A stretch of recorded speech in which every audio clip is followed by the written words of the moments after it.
এই দুনিয়াতে স্বামী স্ত্রীর সম্পর্ক সবচাইতে মধুর সম্পর্ক। ওই মধুর সম্পর্ক থেকে যখন ওই মেয়েটা একটা পরকীয়া জড়িয়ে যায়, ওই স্বামীটা পরকীয়া জড়িয়ে যায়, তার যদি ছোট্ট একটা সন্তান থাকে, সেই সন্তানের সারা জীবনের দুঃখ বয়ে বেড়াইতে হয়। আর যদি স্বামী স্ত্রী মিলেমিশে যদি ওই বাচ্চাটার কাছে বুক ভরা ভালোবাসা দিয়ে কাছে থাকে, তাহলে বাচ্চাটার জীবনটা সুন্দর হয়ে যায়। আর স্বামী স্ত্রীর ভালোবাসা যদি আরও ভালো থাকে, স্বামী স্ত্রীর সারা জীবনের সৌন্দর্য একলগে আলো দেয়।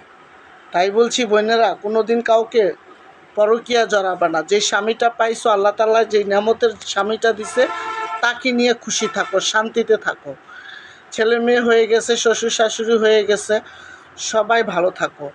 কারণ বাবার বাড়িতে যাইবা, ভাইয়ের বউ চোখ কানা করবে, মা বলবে খাইতে পারলি না, বাবা বললে আইসুস কেন, তোমার কথায় আরও চুরমার হয়ে যাবে। এইসব কথা থেকে বাঁচতে হইল স্বামীর বাড়িতে যদি দুইটা কথাও শোনায়, ধৈর্য ধারণ ক্ষমতা রাইখা তুমি স্বামীর ঘর থেকে কখনো পাওলার বানা। মেয়ে মানুষ হচ্ছে পচা মানুষ, মেয়ে মানুষের জীবন পচা। একটা ছেলে মানুষ রাগ করলে হয়ে যায় বাদশা, আর একটা মেয়ে মানুষ রাগ করলে হয়ে যায় বেশ্যা।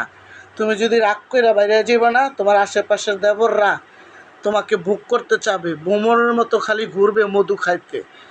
আর যদি তুমি স্বামীর ঘরে থাকো না, ওই দেবরগুলা তোমার ঘরে কেন, তোমার উঠানো আসতেও ভয় পাবে।